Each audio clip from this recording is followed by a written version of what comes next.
Bon, alors, nouvelle vidéo. Il s'est passé beaucoup de choses là en une semaine. On va déjà parler rapidement du résultat des élections européennes et puis très vite, ensuite, on va parler de ce qui s'est passé juste après, n'est-ce pas? Alors, sans surprise, aux élections européennes, c'est le Rassemblement national qui l'a emporté, qui a fait le meilleur score,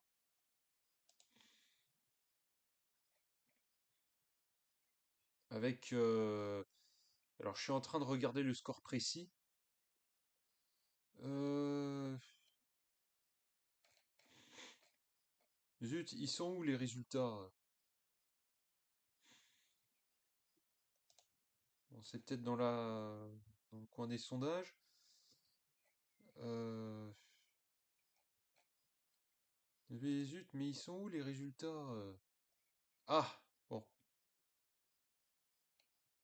Moi, je voulais chercher le machin détaillé, mais en vrai, on va se... Ah si, si, ça y est, je les ai trouvés. Le RN, donc, il fait 31,37%. On voit que là, il a passé un cap. Durant les années 2010, il avait progressé, puis il s'était stabilisé à 20% et quelques. Les années précédentes, le RN, il plafonnait un peu. Et là, depuis que Macron a fait passer la réforme des retraites, après avoir été élu, le RN a passé un cap. Là, maintenant, député européen, il augmente son nombre de députés et concernant les prochaines élections, il est en passe de faire des progrès beaucoup plus importants. La liste En Marche arrive deuxième, mais à 14,6%, c'est une nette régression. Le pouvoir en place a pris une claque. Relative, hein, ça reste la deuxième formation, mais il y a une nette régression. Le RN progresse de tous les côtés, y compris chez les jeunes et les retraités. Les retraités, c'était l'électorat de Macron de base, et bien, il y en a de plus en plus qui se tournent vers le RN. Mais pourquoi? Parce que Macron, à force de vouloir faire passer des contre-réformes antisociales à tout prix, quitte à causer beaucoup de tensions dans la société, eh bien à côté, le RN, il peut passer pour le parti de l'ordre. De base, le parti de l'ordre, ça gravitait autour du centre entre le PS et l'UMP, puis c'est En Marche qui s'est mis à l'incarner. Mais là, à force de contre-réformes antisociales et à force de causer des tensions, d'accroître les tensions dans la société, En Marche est en train de perdre ce rôle. Si bien que le rôle de parti de l'ordre, en fait, semble de plus en plus échoir au Rassemblement national. Ce qui est un sacré avantage pour lui. À gauche, pendant ce temps-là, euh, ELV s'effondre par rapport à la fois précédente et le PS, au contraire, progresse de façon comparable. Alors d'un côté, pourquoi ELV échoue? Parce que la plupart des partis se sont appropriés à leur manière l'écologie. Là où ELV, avec Jadot et son écologie de marché, avec Ruisseau et ses pitreries de provocation inutile, plus le fait que c'est dogmatique, antinucléaire, etc. Bah ELV, ils sont un peu tirés une balle dans le pied. La France insoumise progresse légèrement, signe qu'ils arrivent à un peu mieux fidéliser leur électorat pour les européennes par rapport à avant, parce que leur électorat à France insoumise, ils se mobilisent beaucoup pour les présidentielles autour de Mélenchon, mais ailleurs c'était plus dur. Là, ils semblent à mieux retenir leur électorat pour les autres élections. Le par- Ils essaient de faire des efforts pour s'ancrer dans les autres élections. Notons que la progression du PS, alors elle s'est faite un peu au détriment de ELV, mais elle s'est aussi probablement faite un peu au détriment de En Marche. Le PS a progressé en piquant des voix à ELV, mais aussi en piquant quelques-unes à En Marche. On remarque que l'électorat du PS est un électorat plutôt âgé. C'est probablement l'aile gauche du macronisme qui finalement préfère voter Glucksmann. Bon, Glucksmann, c'est un peu un Macron qui n'assume pas l'être, hein, mais comme il se dit de gauche, eh bien, il y a l'aile gauche du macronisme qui préfère le Glucksmann soi-disant de gauche, mais qui ne l'est pas en vrai. Bref.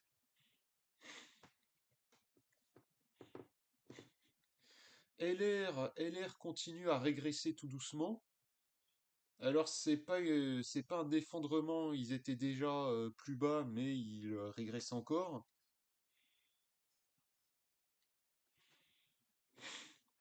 Parce que LR, ils ont plus vraiment d'espace politique. LR, alors qu'ils se veulent l'union de la droite et du centre, eh bien, d'un côté, En Marche incarne mieux cette union de la droite et du centre.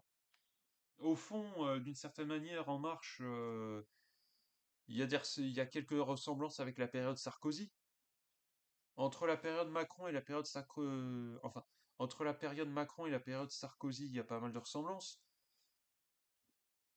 De l'autre côté, alors, il y a le RN qui, dans sa tentative de normalisation, fait un peu concurrence à LR sur les thématiques régaliennes, identitaires.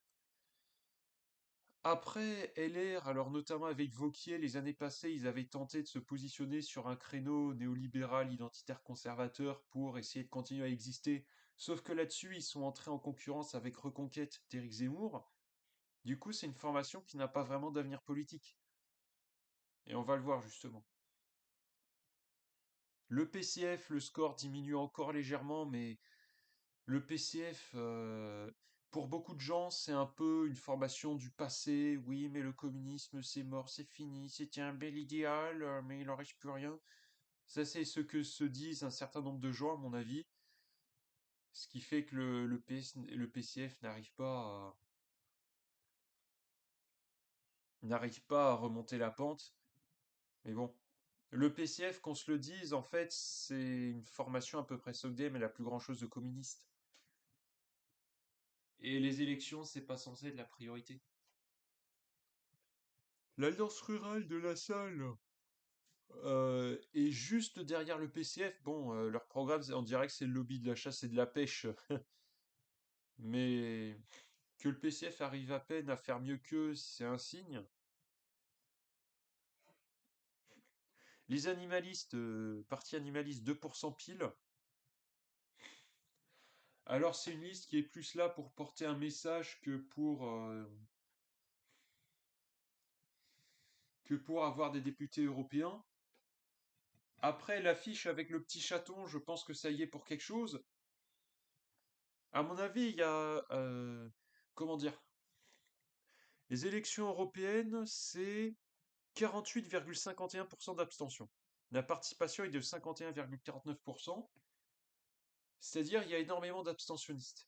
Et à mon avis, ceux qui votent pour le parti animaliste, c'est beaucoup de gens qui de base auraient été abstentionnistes, mais qui n'ont pas confiance en les grosses listes et qui, tant qu'à faire, préfèrent voter pour une petite liste qui parle d'animaux.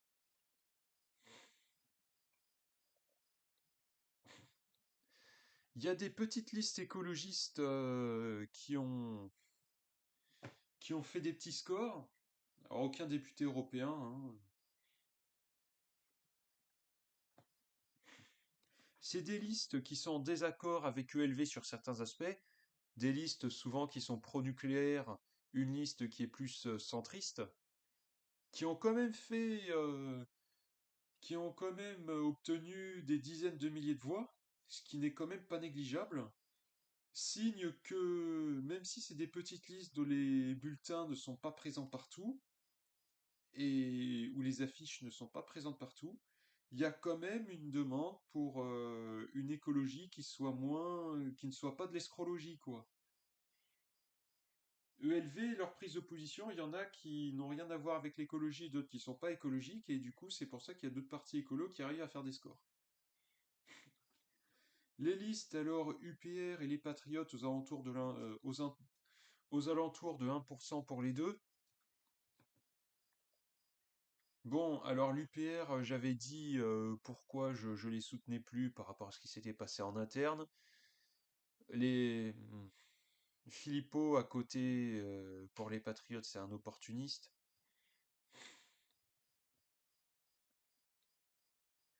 Mais ces listes, alors, ils font quand même des petits scores parce que la question du Frexit, eh bien, quand on regarde les sondages, il y a à peu près 30% des gens, 29 à 36, qui souhaitent un Frexit. Mais c'est des petites listes qui prônent ça et subissent les effets de vote utile, les différences de médiatisation, de financement, etc. Du coup, elles restent cantonnées à des petits scores. Lutte ouvrière, 0,49%. Le score, il baisse encore, mais lutte ouvrière, eux, comme ils le disent, ils ne font pas campagne pour des scores, ils font campagne pour porter un discours. Donc c'est la tactique du parlementarisme révolutionnaire.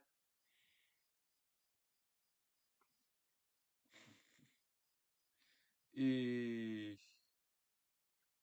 et du coup, ils vont continuer à se présenter, même s'ils font des scores extrêmement bas. Bon, de toute manière, il y a une partie des gens qui sont de gauche radicale plus que d'extrême gauche et qui préfèrent voter LFI, du coup. Mais on va continuer à les voir. Ensuite, alors,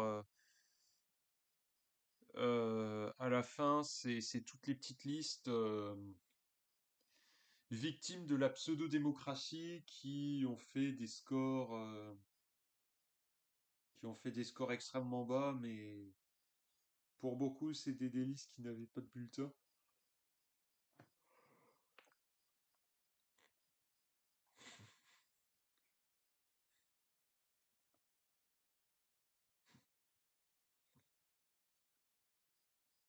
Alors je regarde. Moi, j'ai voté pour le Parti révolutionnaire communiste. 1497 voix dans le pays, donc c'est à dire, il n'y a que 1497 personnes qui ont voté pour eux. J'en fais partie. Je suis le seul de mon village à avoir voté pour eux. Voilà.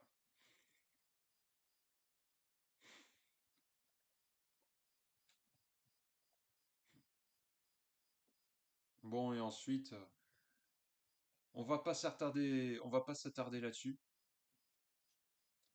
On avait vu les élections européennes, puis ensuite on a entendu dire que Macron allait parler, allait s'exprimer là-dessus à la télé.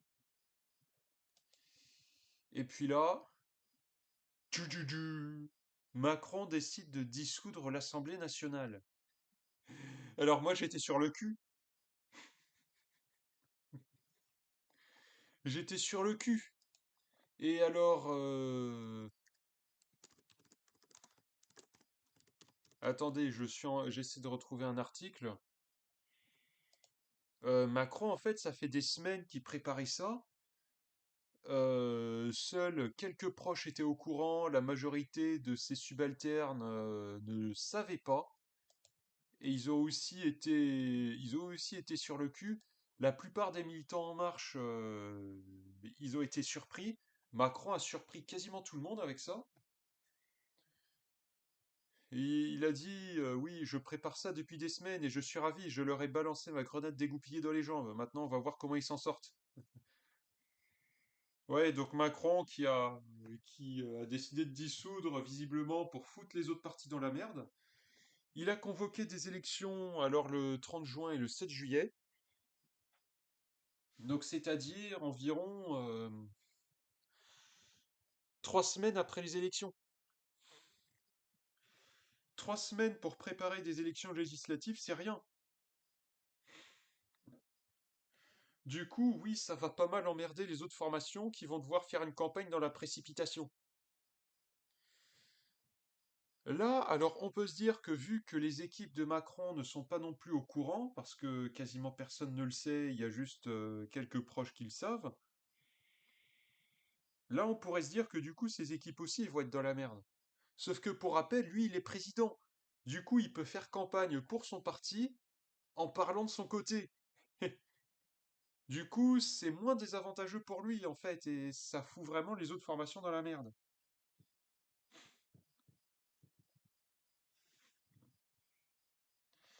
Bon, du coup, eh bien c'est le bordel.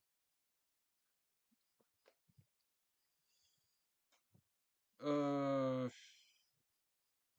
Chez Reconquête, Marion et Zemmour s'embrouillent. Marion Maréchal veut des accords avec le RN au nom de l'Union des droites. Zemmour n'est pas d'accord. Il a décidé du coup de l'exclure avec quelques autres personnes. Bon, Zemmour, probablement qu'il décide de la virer parce qu'elle a dit ça sans son accord, sans lui en parler. Sauf que, pour rappel, le programme de Zemmour et de Reconquête, c'est l'Union des droites. Marion Maréchal, quand elle décide de faire des accords avec le RN, et LR d'ailleurs, elle est cohérente avec ses idées. Elle est cohérente avec les idées de Reconquête. C'est censé être l'Union des droites. Or, des accords entre Reconquête et RN plus LR, bah c'est ça l'Union des droites en fait. Du coup, oui, Marion Maréchal, elle est plus cohérente avec ses idées que Zemmour. Après aussi, vu les scores de Reconquête dans les sondages, c'est les seuls moyens pour eux d'avoir des sièges de députés. Du coup, il y a aussi la motivation un peu opportuniste qui pourrait expliquer ça, mais il y a aussi des motivations idéologiques. Quand on regarde les scores de Reconquête, alors avant les présidentielles fin 2021, Zemmour, il semblait être en mesure de concurrencer Le Pen, mais finalement, ça s'est mis à baisser, baisser, et depuis, ça ne cesse de baisser, et Reconquête est en train de tomber dans l'oubli. Mais pourquoi? Parce qu'eux, ils se sont positionnés sur un créneau néolibéral identitaire. Or, le créneau néolibéral identitaire, bah, ça fait pas beaucoup de gens. Néolibéral, déjà, il y en a de moins en moins parce que c'est très critiqué. Mais néolibéral plus identitaire, bah, ça fait encore moins de monde. Il n'y a pas beaucoup de gens qui défendent ça et du coup, ils sont en train de baisser. Bon, vous allez me dire que le RN aussi est néolibéral et identitaire. Alors pas autant, il est plus modéré que Reconquête. Et c'est ça qui fait la différence. Euh, le RN entretient l'ambiguïté sur son rapport au néolibéralisme et a décidé de modérer son contenu identitaire, ce qui lui permet de faire le grand écart entre ses discours un peu néolib identitaires et d'autres avec un pseudo vernis social. C'est ce qui leur permet de faire ce numéro d'équilibriste qui leur permet d'avoir une grande base électorale, ce qui leur permet d'être présidentiable, au contraire de Reconquête. Bien entendu, dans les manœuvres du RN, c'est 100% d'opportunisme, hein. Du côté de chez LR, alors j'avais parlé du fait que cette formation est sans avenir politique et c'est en train de se traduire par une véritable guéguerre intestine. Ciotti, alors auparavant, paraît-il, il aurait cherché un accord avec Macron, puis il est passé voir Bolloré et juste après, résultat des élections européennes, il a annoncé des accords avec le RN. Là, il y a tous les cadres du parti qui ont désapprouvé, qui ont essayé de le virer. Lui, pour empêcher les autres de le virer, il est rentré dans les locaux de LR et il s'est enfermé dans son bureau. Il a fermé les portes à clé pour empêcher les autres de rentrer et pour les empêcher de rentrer, discuter et le dissous enfin, il a fermé les portes pour empêcher les autres de rentrer, de se réunir pour pouvoir le destituer. Bon, de toute manière, les autres, ils se sont réunis, ils l'ont destitué à l'extérieur. Ensuite, il a continué à laisser la porte fermée. Pradier, il a dit que ouais, pour aller le chercher, il faudra envoyer Bardella. Pécresse qui arrive en se retroussant les manches pour essayer de le faire sortir. Bon, finalement, il y a je sais plus qui vient avec un double des clés. Sitôt que la destitution a été prononcée, il la conteste en justice. La justice lui donne raison. Sa destitution est contraire au statut de LR. Du coup, juridiquement, il est censé rester président, mais tous les autres cadres, ils veulent plus de lui. Alors, il y a une ambiance absolument exécrable, alors que les législatives, bah là, ça va être dans 13 jours.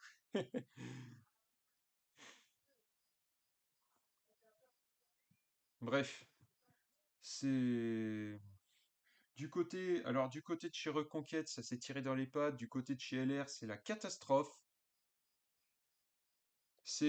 En fait, le siège des Républicains, c'est devenu une ZAD. Voilà.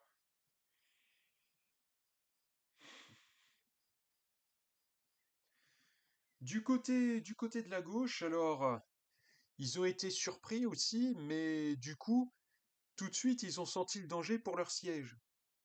Et à ce moment, ils ont décidé de relancer des tractations pour une nouvelle NUPES. Alors, les principaux partis en tractation, c'est le PS, c'est le PCF, c'est ELV, LFI, et aussi le NPA-B qui s'est glissé, donc le NPA l'anticapitaliste, celui qui est avec Poutou et Besançon. Euh, les tractations étaient difficiles, mais un accord a été trouvé. Ça va s'appeler le Nouveau Front Populaire.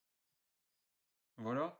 Alors bon, c'est à peu près la même chose que la NUPES, hein, c'est une vulgaire alliance électoraliste pour les sièges, qui est née donc pour la même raison et qui va exploser ensuite de la même manière sur un des moultes désaccords qu'il y a entre toutes ces formations. C'est juste un vulgaire machin électoraliste, y a rien à en attendre.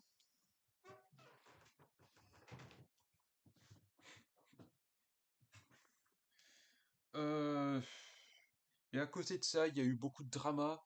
Caténins qu'ils avaient voulu présenter. Bon, qui a finalement retiré sa candidature parce que ça faisait débat à cause de son affaire de violence conjugale. Ensuite, on apprend que François Hollande va être investi par le NFP. Qu'est-ce que ça veut dire? François Hollande? Je vais regarder juste rapidement.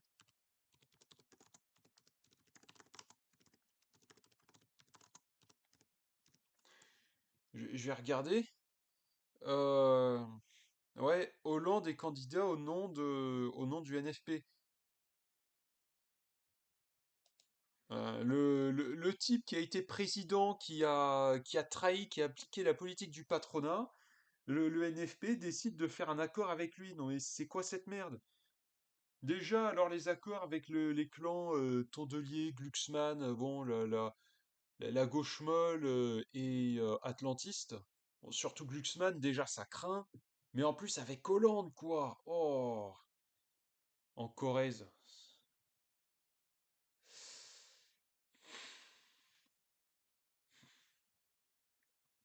C'est juste un machin de gauche. Le NFP, c'est juste un machin de gauche molle électoraliste qui va exploser. Alors le programme, j'ai pas lu, mais il y a probablement des trucs SOCDEM un peu intéressants là-dedans, mais bon, c'est pas anticapitaliste, c'est réformiste, c'est pas révolutionnaire. Il y a toujours, bon, toujours un peu les mêmes limites. Je vais pas me répéter. Et ils veulent pas sortir de l'Union européenne. Leur programme est inapplicable dans le cadre de l'UE, sachant qu'ils veulent pas en sortir, c'est des guignols.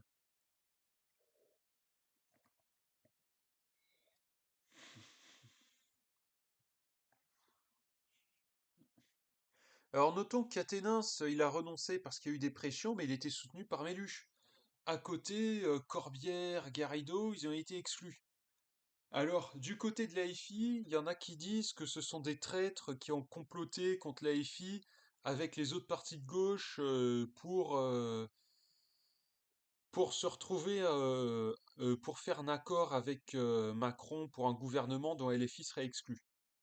Voilà. En substance, du côté de l'AIFI, ils accusent Corbière et Garrido d'avoir voulu comploter avec le PS, le PCF, ELV et Ruffin pour être dans un gouvernement nommé par Macron, gouvernement qui écarterait LFI.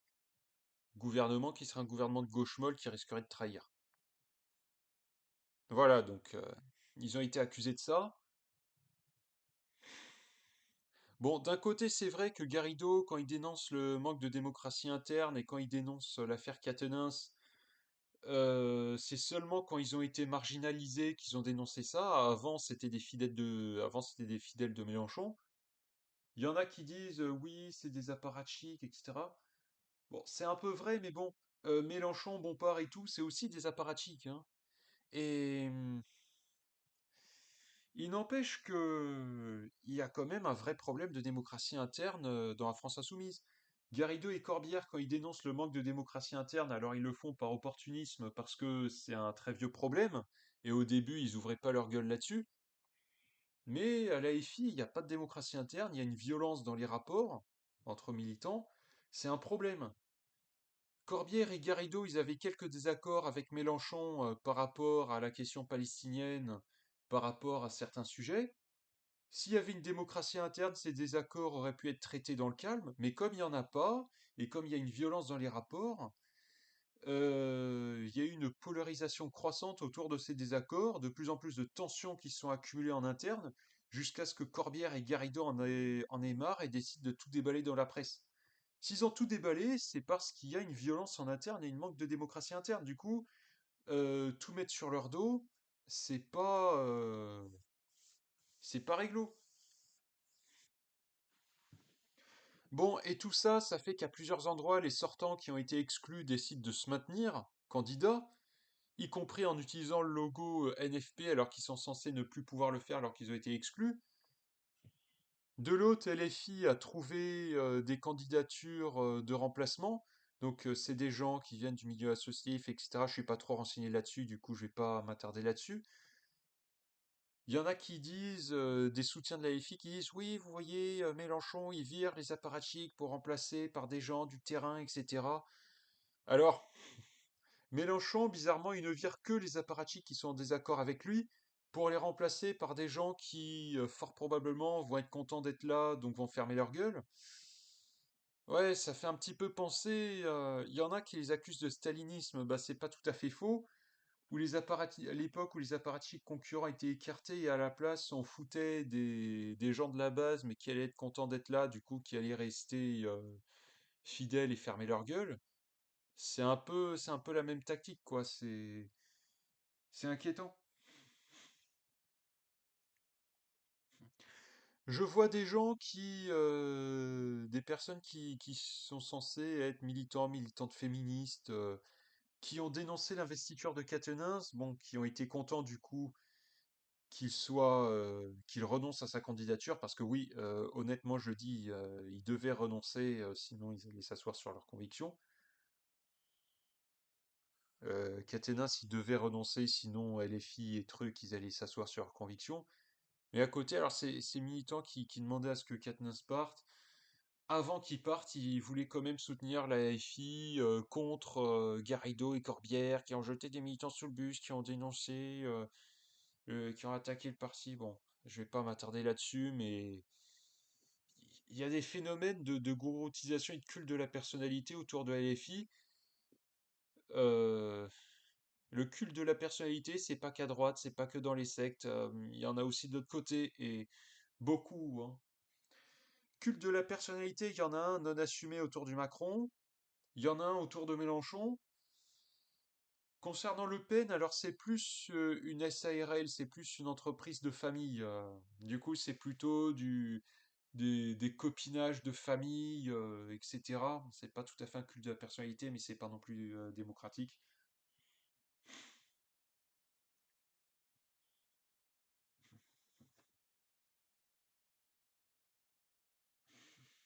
Euh,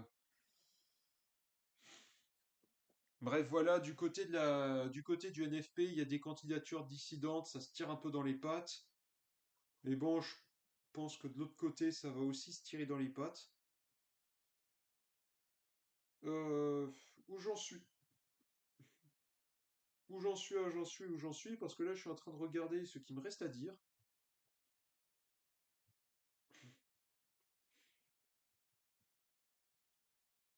Ah, la stratégie de Macron, c'est quoi? Comme je l'ai dit, au niveau de la campagne précipitée, lui, il est moins désavantagé. Du coup, il préfère en profiter par rapport à la médiatisation et l'influence sur les résultats. La NUPES, au moment de son annonce, elle avait éclaté. Du coup, il espérait profiter de leur désunion pour leur piquer des sièges et miser sur le barrage à la haine des castors face au RN pour essayer de se reconstruire une majorité absolue qu'il avait perdue en 2022 lors des précédentes législatives. Mais là, le truc, c'est que La NUPES donc s'était écroulée, mais là maintenant il y a le NFP, la gauche s'est à nouveau réunie pour législative. Du coup, ce panda de la stratégie tombe à l'eau. Ensuite, le coup de la peur de l'extrême droite, du barrage à la haine, bah, ça marche de moins en moins. Ça marche de moins en moins, et là, le RN a sacrément monté dans les sondages. Du coup, le grand vainqueur dans cette histoire, ça pourrait surtout être le RN.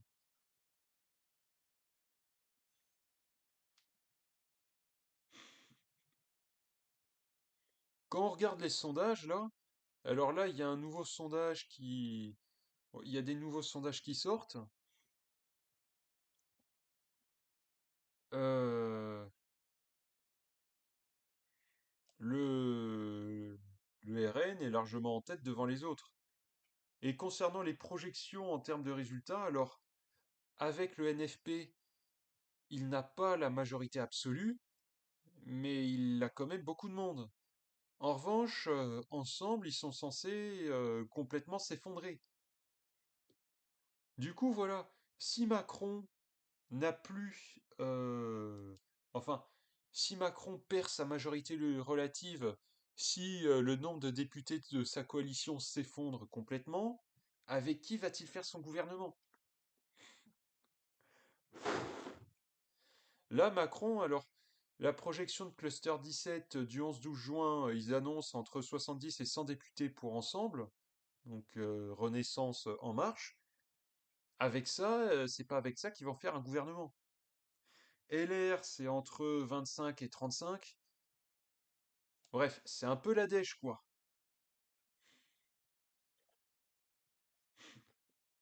Alors du coup, c'est quoi les scénarios? Bah, ça risque d'être une cohabitation. Il y aura très fort probablement une cohabitation. Après laquelle? Macron, alors il y a deux possibilités. Soit il essaie de régénérer le bloc centriste, avec des accords secrets, avec le PS, avec ELV. Il y en a qui accusaient Ruffin, Corbière et Garito d'aussi d'être dans le genre d'accord.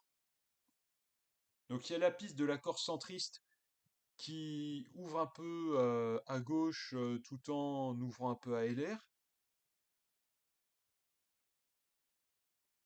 Il y a cette piste-là. Donc ça permettrait en quelque sorte de régénérer le bloc centriste.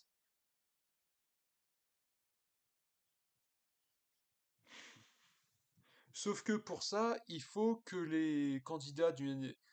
Sauf que pour ça, il faut que Ensemble, plus LR, plus les candidats NFP favorables à ce genre d'alliance centriste, et tous ensemble une majorité absolue. Ce qui n'est franchement pas gagné.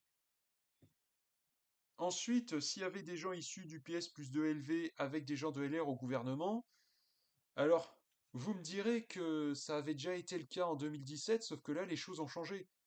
Ceux qui sont restés à LR, qui sont pas partis en marche, ils sont moins macrono-compatibles.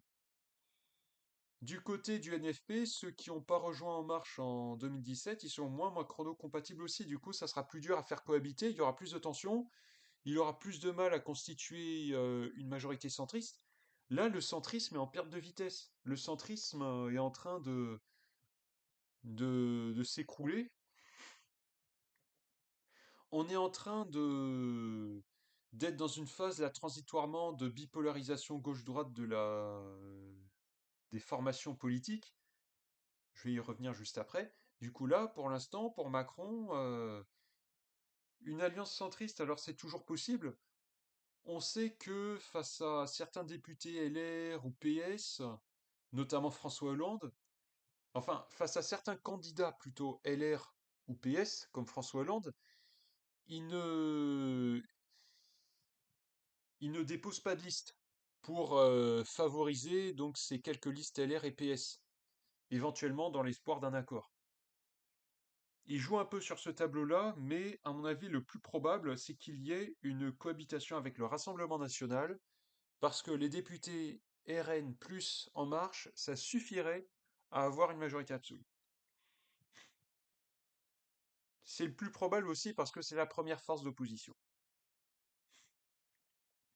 Après, à voir comment évoluent les scores. il pourrait y avoir des changements. Faut rester aux aguets. Il peut se passer beaucoup de choses là en 2 semaines, vu toutes les news qui tombent. Moi, faut quand même que je fasse ma vidéo à un moment ou à un autre. Je la fais maintenant. J'en referai une autre juste avant les élections pour faire le point. On verra ce qui s'est passé.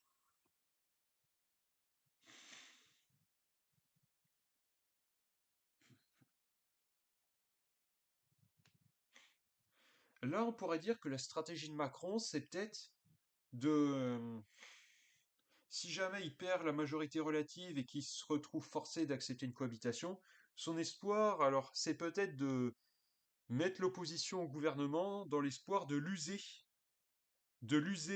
face à l'épreuve du pouvoir, afin de l'affaiblir en vue des prochaines élections, en vue des prochaines élections.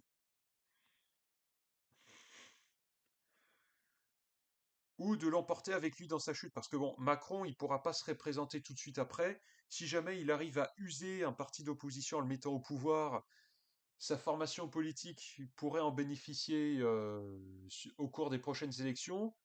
Mais lui, vu qu'il pourra pas se représenter, ça peut être un truc en mode égocentrique, ouais, après moi le déluge, si je peux, après je pourrais pas me présenter, du coup autant emporter les autres avec moi dans ma chute, ça pourrait être ça.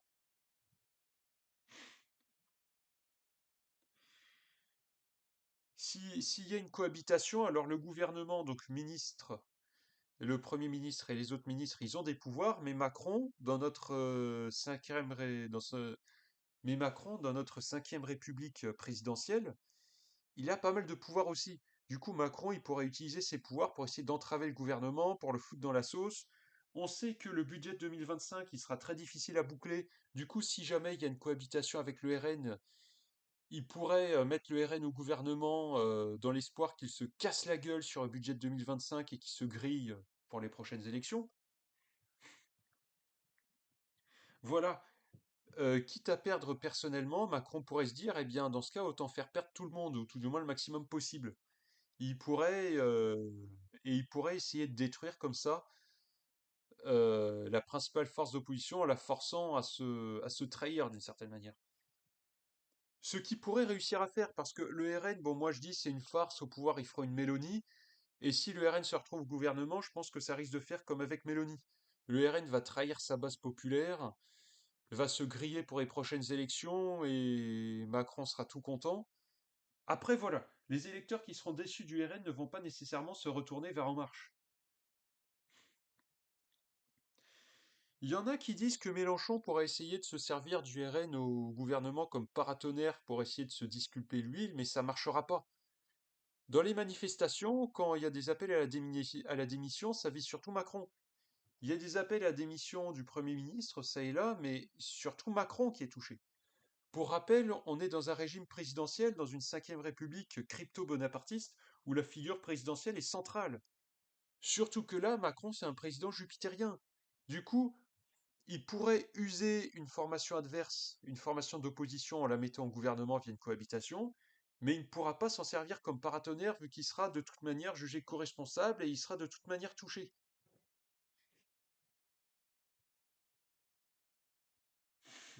Il peut pas se cacher. Et d'ailleurs, ça, c'est lui qui nomme le Premier ministre. Du coup, il sera considéré comme co-responsable si le RN arrivait au pouvoir.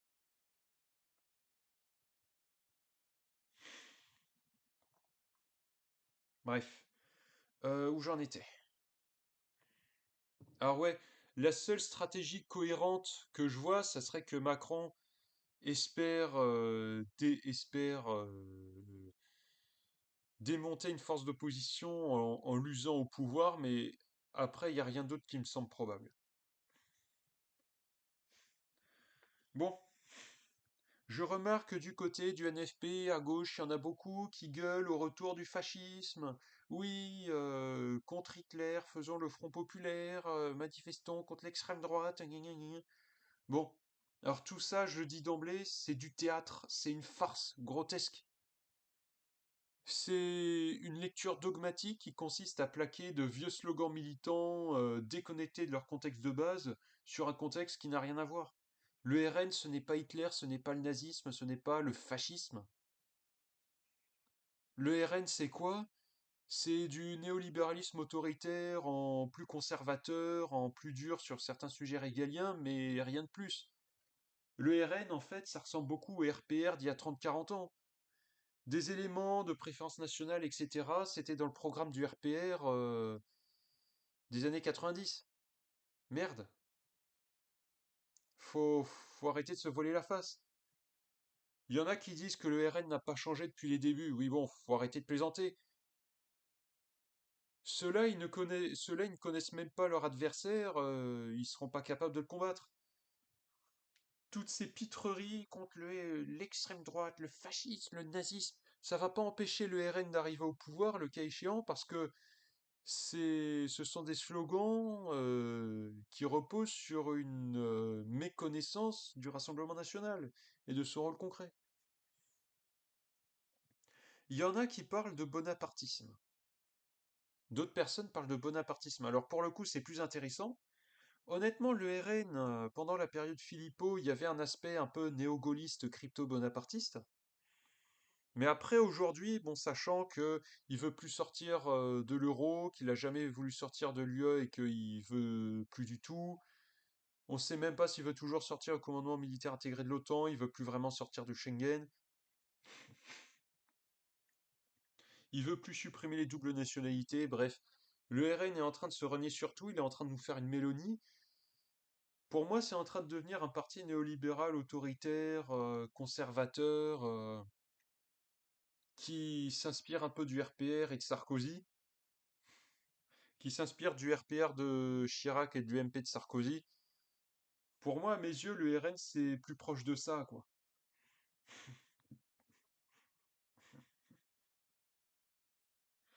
Après, en revanche, en France, il pourrait y avoir une phase bonapartiste. Mais à mon avis, ça viendra pas du RN. Je pense pas que le RN nous fasse un coup de Trafalgar bonapartiste parce que c'est une formation qui s'est parce que le RN, c'est une formation qui s'est beaucoup trop institutionnalisée, qui s'est beaucoup trop embourgeoisée pour faire quelque chose dans le genre. Je pense que là, on est dans un contexte de fort rejet de la classe politique, de tensions croissantes, de contradictions économiques qui augmentent tout doucement. On est dans un contexte de tensions politiques où il y a plusieurs forces. Enfin, on est dans un contexte de tensions politiques où il y a plusieurs forces qui luttent, où il y a des intérêts contradictoires qui sont aux prises, mais où aucun ne semble en mesure de prendre le pas sur les autres et de s'imposer aux autres. On a plusieurs forces opposées, mais aucune d'entre elles ne semble l'emporter. Et elle se caractérise par une médiocrité générale. Et ce genre de contexte, à mon avis, ça va finir par causer une excroissance et une intervention depuis l'appareil d'État pour tenter de concilier l'inconciliable, c'est-à-dire le bonapartisme, le césarisme. Les gens rejettent beaucoup la classe politique. Très rares sont les personnes politiques à avoir moins de 50% de rejet, c'est dire.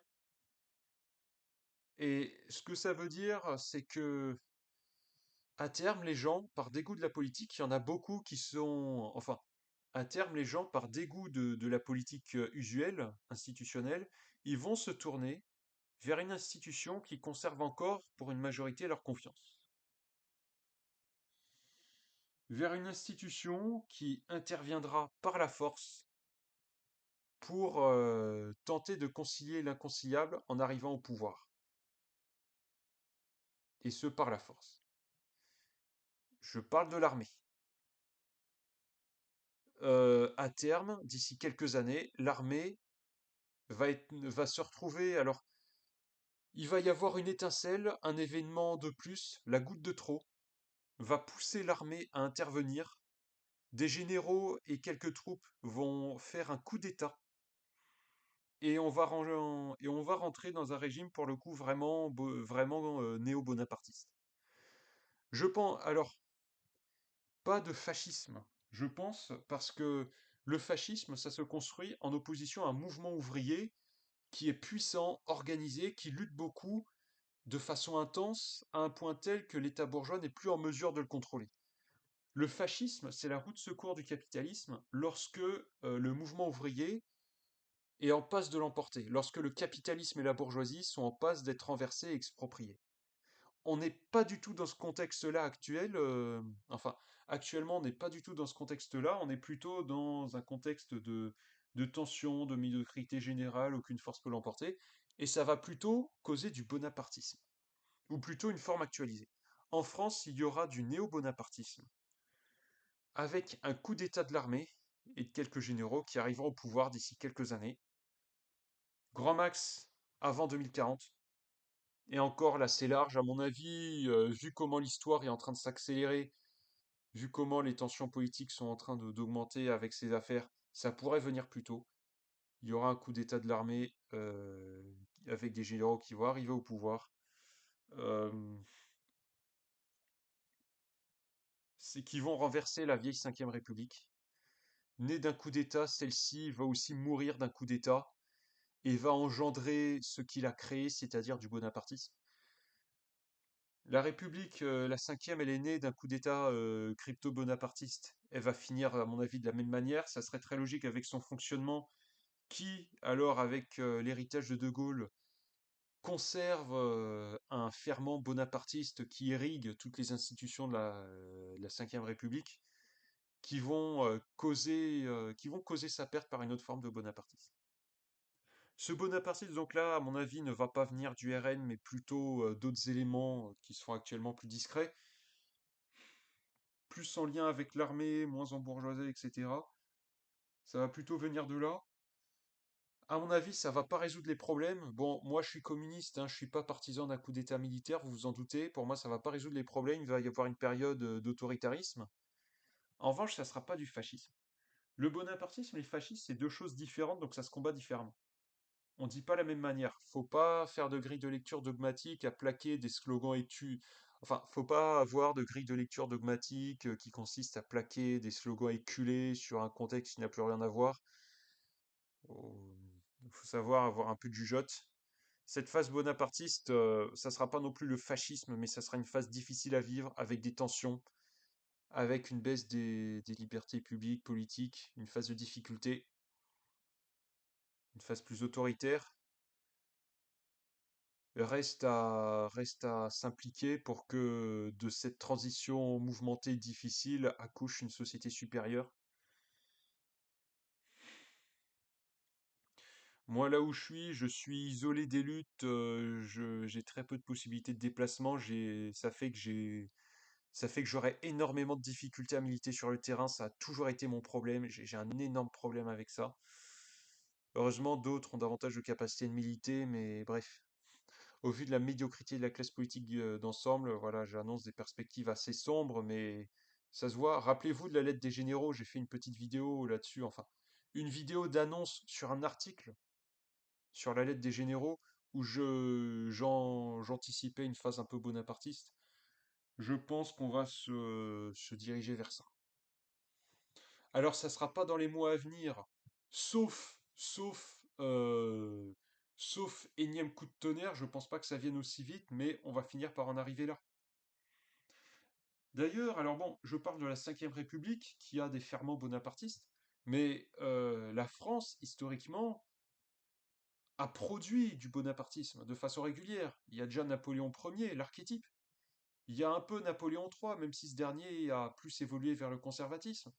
Il y a eu une tentative avec le général Boulanger. Il y a eu De Gaulle, bien sûr. La France a produit du bonapartisme à plusieurs reprises, et régulièrement ce dernier s'est retrouvé au pouvoir.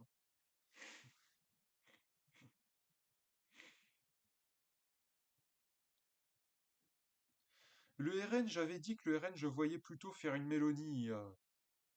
À moins que sous la pression de certains de sa base plus radicaux, le RN revire davantage bonapartiste et fasse un pseudo-coup d'État sans coup d'État et instaure ce régime bonapartiste sans avoir recours au coup d'État militaire, mais par un passage en force à l'intérieur du RN, fraction de militants plus radicaux qui forcent les gros pions, enfin, quelques militants plus radicaux qui forcent les pontes à adopter une ligne plus bonapartiste, mais bon, ça dépendra des luttes intestines. Toutefois, pour moi, ce cas où ça soit le RN qui acte de lui-même le passage au bonapartisme, pour moi, c'est pas ce qui est le plus probable. Pour moi, c'est plus probable que ça vienne de l'armée. La lettre des généraux, on a vu que, ouais, que il y en a un certain nombre dans l'armée qui commencent à s'exprimer. Dans l'ombre, ça remue un peu. Il y en a qui pourraient, à un moment, il y aura une étincelle, il y aura un événement de trop, il pourrait y avoir un coup d'État. Il y en a dans l'armée qui doivent penser à ça, qui doivent être dégoûtés de la médiocrité de la politique et qui doivent penser au coup d'État. Faut s'y préparer. Bon, j'ai atteint les 50 minutes, bah du coup, je pense que je vais m'arrêter là. J'ai plus d'autres choses à dire là, de toute manière.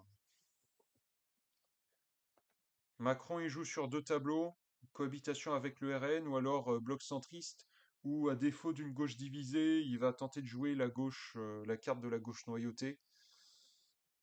Et les types comme Hollande ou Glucksmann, ils seraient potentiellement intéressés à l'idée d'aller au gouvernement, un gouvernement dont LFI serait exclu et marginalisé.